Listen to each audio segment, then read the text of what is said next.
This will be the app/user interface for your Wyze Video Doorbell. As we can see, I have my video doorbell up here at the top. It gives you a little preview of the last time it took a snapshot outside, and all you have to do to access it is to click on your front doorbell, or that's what I named it. When we first access the doorbell, I want you to pay attention that the image itself comes in actually a little blurry first and then kind of sharpens up. It's one of these small things that I've noticed about the video doorbell that I'm meh about, but let's access our doorbell here. Once it connects, and then sharpens. Hopefully that was kind of visible down here with the bushes, not my finger in the way. We're gonna start down here because this is the kind of day-to-day functionality of what this can do. This here is a zoom in, so it will just digitally zoom in on your camera, and you can see that that gets really sharp because here we've got a sewer grate that needs repair, a bunch of cones in front of it. You'll notice that if I try to pinch to zoom out because I use this, it will not allow me to, so I have to click on that again to zoom back out. We can pinch to zoom in, but you'll notice that unless I do this, it doesn't take up the full screen. So there are some odd, we'll call them, design aspects of this.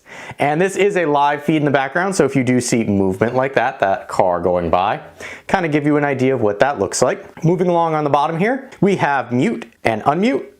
So this will allow me to hear what's going on outside. And if I turn this up, that's another thing with this that I don't particularly care for as you see people walking by. If I take my lapel mic and put it here, you kind of hear these weird clicking sounds. We're just going to turn that down.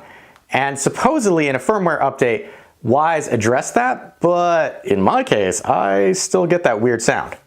Moving along to the right, this is our microphone mute on and off. So if I wanted to talk to people in real time, this is how I would do it. I would tap that. Notice you don't have to push and hold that anymore, and that the audio outside turned on. So if I toggle that, both of them turn on and off. Our three dots over here allow us to access extra things that we can do with our video doorbell. May that be taking a quick snapshot of what's seen on the screen, and then it'll save to a gallery.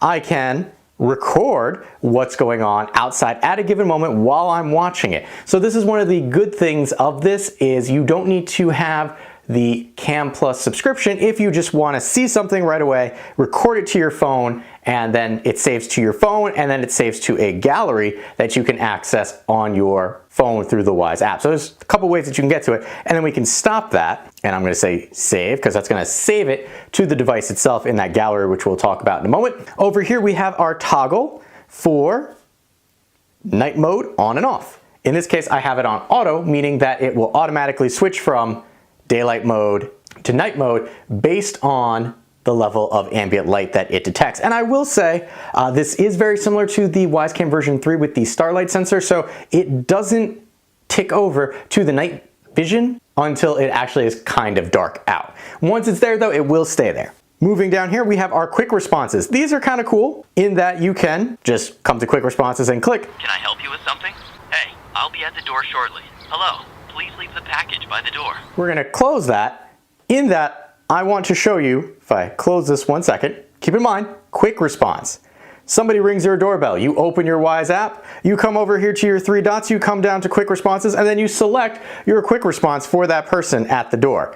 Based on where this is in the menu system, I don't think it's really a quick response, but I get the methodology behind it. If they moved it somewhere else, that might actually be a little better. Coming down, we have album. So here we can see, here are some videos that I took. This is an event video, and if I select this, this is actually a package that is being delivered to my house. You could kind of see, there we go. Person puts the package down. This is the event that we just recorded while we were talking. So you can see that got saved to our gallery.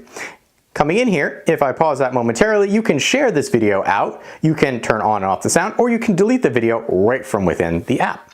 If we come over to photos, there is the photo that I took while we were talking. Similarly, we can share or delete this item. Or if I come up here to edit, I can simply select on something and then we get options at the bottom to share or delete. So if we come to our video albums and I select edit, I can select both of these, share them, or delete them in one fell swoop.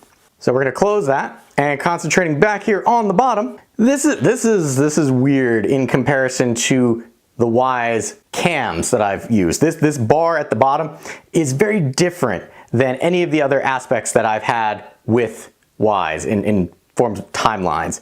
Right now we are at live. You can tell that because this number over here is ticking. If we scroll this, we can get events. So in this case, this is a motion event, which is me just going out and taking something out of my mailbox. Scrolling right along here, we have person detected. So keep in mind, if you don't have the Cam Plus, you're not going to see these things that say person, you're just going to see the things that say motion, and everything is going to be motion. We can pause that for a moment because here we can either zoom in just like we could on the main page, toggle on and off our sound, we can play pause, we can download this clip directly from this timeline here, and then if we come over to our options, we can either share or delete. And we're going to cancel that, and I'm going to pop back to live. So again, we're at a live feed, and that's kind of the controls down here. They're not terrible, but they're also not great in the same fashion. It's a little odd. If we come up to the upper right-hand corner, saw something fly by, we have HD. So what this will do is allow us to change our image quality to HD standard 480 or cancel. You did also notice if I tap anywhere on the screen, the controls go away. And there you go. That's a live feed of a car going by. So if we have this zoomed in and we don't want those controls there anymore, you've got a feed. Now, remember, because this is zoomed in, you'll have to wiggle your image around a little bit because this is only a digital zoom. It is not a optical zoom. Now, it might be a little hard to see there hiding in the clouds. There is a little cogs symbol. If we select that, that actually brings us into the settings of our Wyze Video Doorbell. First, we have our name. By default, it's just front doorbell or back doorbell. You can give that a special name if you wanted to. I just went with front door because that's where it's going. Next, we have detection settings. If we come to detection settings, it is the sensitivity of your Wyze camera. Notice I have it at 50% based on where I live and where I have it pointed. They do have detection zones, which is really nice, so that here you can see they've gone with the grid that they've been introducing into other Wyze camera products. So you can select specific patches that you want to actually have monitored, and you can clear everything or you can undo it and you can save it. I'm going to leave it as is. Event recording. Here we have options such as scheduling.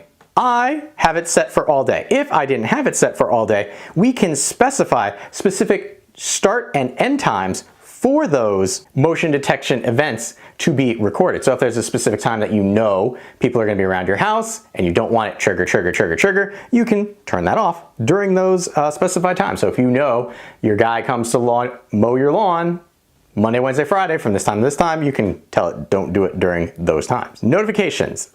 This one, I've tested both. I've used Cam Plus, I've not used Cam Plus. If you do not have Cam Plus, you will only have an option down here for motion events. If you have Cam Plus, you have the option of Wyze AI events and all other motion. Now, the Wyze AI events are those person detection, package detection, car detection, pet detection, all those extra things that you get with the Cam Plus subscription. However, I want to be able to tell these apart.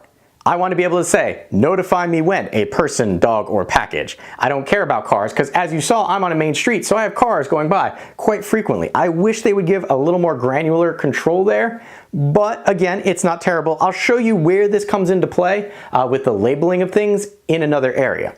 And then all other motion events, just as any motion that it detects, it will send you a notification if you have it turned on. Advanced settings, well, here we go. We've got our night vision mode, auto on or off, white LED. So this is underneath your camera lens, there's a white LED that when it detects motion or a person, that turns on, adds a little extra light, make it a little easier to see, but it also has the Wyze logo on it. So if you wanted to be a little more stealthy, you could turn that off. Down here, you have show Wyze logo, timestamp, and record sound. These are all things that you saw on the bottom of the live video feed that we had. And then time sync, you would just click on that and it would sync your time. Accessories. So with your doorbell, you also get a digital chime box. This is the only way to access your digital chime box. So for whatever reason, if your Wyze doorbell goes offline, you cannot make changes to your chime. Wyze, I'm looking at you, make this a separate accessory that I can access if my doorbell ever goes offline. But if we select this, we can name it Again, by default, it's Wyze Chime. We're gonna leave it there. Tunes, you have lots of different things to choose. There's also volume controls, which is really nice. But I will say they do give you a nice selection. So if you want, have a dog barking when somebody rings your doorbell, because outside it will sound like a regular doorbell. Inside, you can have a separate sound. So you can have a dog barking. When they push the doorbell, they hear the chime, then they hear the dog barking. Now, schedule, here we go. Schedule, if you wanted to, you can set specific days and times. In this case, I'm just going to say all day. It's going to ring the chime box all day. If I wanted to, I could select start and end times. So if I know at 10 o'clock at night I don't want to be disturbed, I can set this for 10 p.m. I do wish, like the Sky Bell, that there was a way to momentarily pause this should somebody be napping and you want to bypass the actual digital chime box. Again, Wyze, looking at you. And then we have our device info and delete. We're going to come back because this is also how you can add an extra chime if you want to. Note right there, we have a plus sign. We click on that and then it would begin the pairing process. We're going to say no, not now, and come back, because that was our accessories. Our rules are very similar to anything that we could set up with a Wyze Cam or a Wyze Motion Sense. You can say if motion is detected and it's a person, turn on my Wyze bulbs in my living room. So this is where you can set all of that up. Sharing, you can share this particular device with anybody you want. They do need to have a Wyze account in order for you to do that. Device info, self-explanatory, not showing you. And then Wyze support, again, the fact that they build in the support into the app, I do greatly appreciate. And then you have your restart device. For whatever reason, if you need to, there is a button on the back of your doorbell, but that is a hard reset and makes it so that you actually have to log in and do the pairing process all over again. This will simply restart your device should it freeze up. I haven't had it freeze once, and I did not use the restart, I used a hard reset. And coming back, again, like I said, this is the overall area for the app for the doorbell, but we are going to select back and come down to our events and filter for our doorbell and show results. Because here, for each of these, you can see person vehicle package. So this is the Cam Plus being smart and letting you know what it has detected. My problem with this is I want to be able to not only tell it, yes, I know person vehicle package, tell me only when it's a package or a person.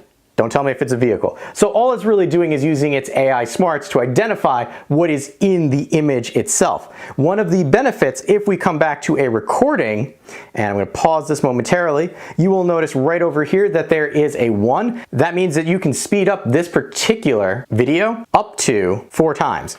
I will say that Wyze was very nice in that if you do not have a Cam Plus subscription for the Wyze Video Doorbell, they let you have access to speed up the video. So I do appreciate them doing that. And then down here at the bottom, if we simply click on live stream, that brings us back to our live video feed. And that is a look at the Wyze Video Doorbell application / user interface, because everything you're pretty much going to do with this video doorbell is taking place through the Wyze app.